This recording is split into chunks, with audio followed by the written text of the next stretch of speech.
Hello student, class 8 का science का question paper है आपका मिड टर्म एग्जाम 24-25। तो जिन बच्चों का एग्ज़ाम नहीं हुआ वो इसको अच्छी तरह से प्रैक्टिस कर लेना, और जिनका एग्ज़ाम हो गया वो कमेंट करके बताओ कैसा गया एग्ज़ाम। इसके सॉल्यूशंस करेंगे हम, बाकी कंप्लीट सॉल्यूशन आपको इसके नेक्स्ट पार्ट में मिलेगा। तो वीडियो को ज़्यादा से ज़्यादा शेयर करना, लाइक करना, और सब बच्चे बताएंगे कि कैसा गया एग्ज़ाम। तो ईजी था, कोई हार्ड नहीं था। तो ये इसके सेक्शन ए के क्वेश्चन है। तो इसके कंप्लीट सोल्यूशन को हमें नेक्स्ट पार्ट में देखना है। अभी मैं इसका सेक्शन ए बता देती हूँ। तो देखिए, सेक्शन ए के क्वेश्चंस है। सेक्शन ए में आया था सनलाइट एक इनएग्जॉस्टिबल नेचुरल रिसोर्स है, ट्रू है कि फॉल्स है। तो आपको पता है इनएग्जॉस्टिबल जो नियर फ्यूचर कभी ख़त्म नहीं होंगे, तो यह सनलाइट ख़त्म नहीं होगी ना, इनएग्जॉस्टिबल है। एग्जॉस्टिबल जो नियर फ्यूचर ख़त्म हो सकते हैं, और इनएग्जॉस्टिबल जो कभी ख़त्म नहीं होंगे, तो यानी रिन्यू किए जा सकते हैं जो। तो रिन्यूएबल, सनलाइट, विंड, वाटर, ये सब इनएग्जॉस्टिबल है। तो यस, ये ट्रू।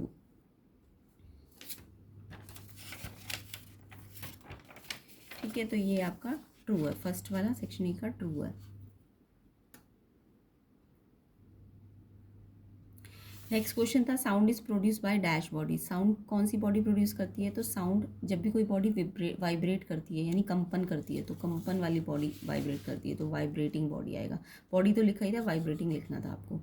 नेक्स्ट आपको पूछा था चिकन पॉक्स किससे होता है? तो चिकन पॉक्स आपका ये वेरिसेला जोस्टर वायरस होता है एक।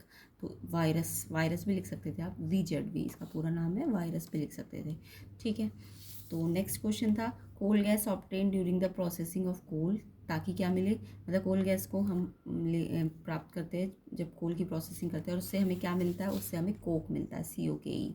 नेक्स्ट क्वेश्चन था आपका फर्मेंटेशन क्या होता है? तो फर्मेंटेशन तो सबको ही आता होगा, एक ऐसा प्रोसेस जिसमें शुगर ट्रांसफॉर्म हो जाती है नए प्रोडक्ट लाइक एल्कोहल एसिड्स में, केमिकल रिएक्शंस के थ्रू, या फिर एब्सेंस ऑफ एयर में भी हो सकता है ये, ऑक्सीजन में। जब एब्सेंस ऑफ ऑक्सीजन में आप शुगर को एल्कोहल में कन्वर्ट करते हो, तो इस प्रोसेस को आप फर्मेंटेशन कहते हो। ठीक है। नेक्स्ट क्वेश्चन था आपका राइजोबियम कहाँ रहता? Rhizobium root nodule of non leguminous plant में रहता है। देखो, नॉन लेग्यूमिनस तो वो होते हैं, जैसे लेग्यूमिनस क्या होते हैं? जिनमें फलियाँ होती है, जैसे दालें वगैरह, मटर, है ना, फली वाले। तो लेग्यूमिनस तो उनको कहते हैं, बट नॉन लेग्यूमिनस जो ये वाले नहीं होते। तो राइजोबियम तो लेग्यूमिनस में रहता है, ये नॉन लेग्यूमिनस में कह रहे हैं। तो ये नॉन लेग्यूमिनस में थोड़ा ना रहता है, लेग्यूमिनस प्लांट में रहता है, तो इसलिए ये फॉल्स है। ये क्या है? फॉल्स है। सिक्स्थ का आंसर फॉल्स है। नेक्स्ट देखेंगे sound can travel through vacuum. No, sound को तो चलने के लिए मीडियम चाहिए। ये कह रहा है वैक्यूम में चल सकता है, तो वैक्यूम में तो मीडियम होता ही नहीं है, वैक्यूम में तो कोई एयर ही नहीं होती, तो मीडियम नहीं होगा। तो वैक्यूम में मीडियम नहीं है, और साउंड तो मीडियम में चलता है, तो ये कह रहा है कि साउंड वैक्यूम में चल सकता है। नो, वैक्यूम में क्यों नहीं चल सकता? क्योंकि वैक्यूम में मीडियम नहीं होता, तो ये फॉल्स है। तो ये आपका फॉल्स है। ठीक है। Next, dash is also called black gold. Black gold किसको कहते हैं? तो सब बच्चों को आता होगा। ब्लैक गोल्ड हम पेट्रोलियम को कहते हैं। तो 8th का आंसर क्या है? पेट्रोलियम। ठीक है। तो इजी से क्वेश्चन थे। नेक्स्ट 9th आपको पूछा था ये डायग्राम बना हुआ है, किस चीज़ का डायग्राम है ये?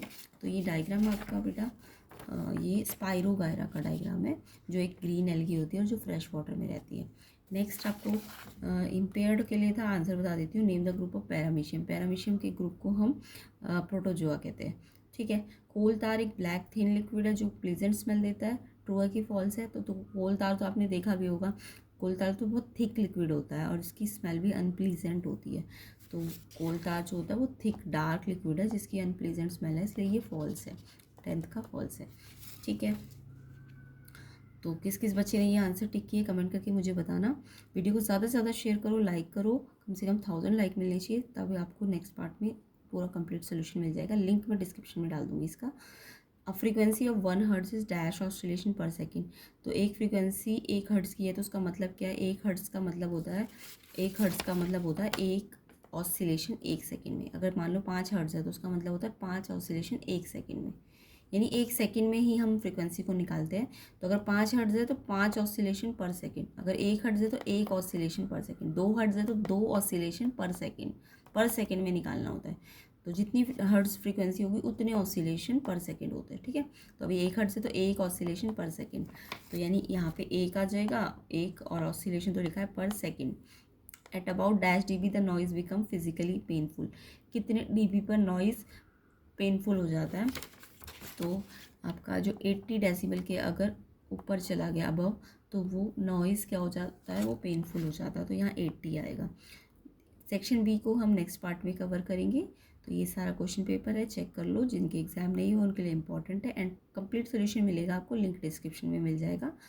तो ये सारे क्वेश्चंस कमेंट करके बताना मुझे कैसा गया एग्ज़ाम आपका, और शेयर ज़रूर करना, चैनल में नए हो तो सब्सक्राइब ज़रूर करना चैनल को।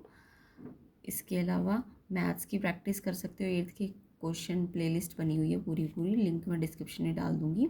और बाकी आप चैनल पेज पे भी जा सकते हो, जो दूसरा चैनल है मैथ्स जिज्ञासा वाला, उसको आप चेक कर लेना, उसमें पूरी प्लेलिस्ट मिलेंगी आपको 8th क्लास की, मैथ्स की, BA SST साइंस वगैरह। ये इसका सेक्शन सी है, इसके सारे क्वेश्चंस के आंसर हम करेंगे, लिंक डिस्क्रिप्शन में मिल जाएगा, अदरवाइज़ आप मैथ जिज्ञासा पे जाके चेक कर लेना।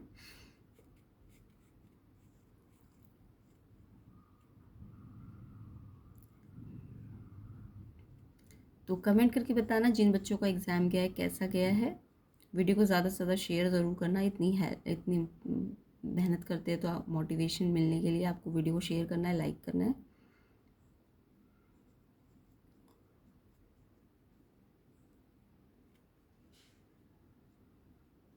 तो ये सबके आंसर्स आपको मिल जाएंगे थोड़ी देर बाद नेक्स्ट पार्ट में।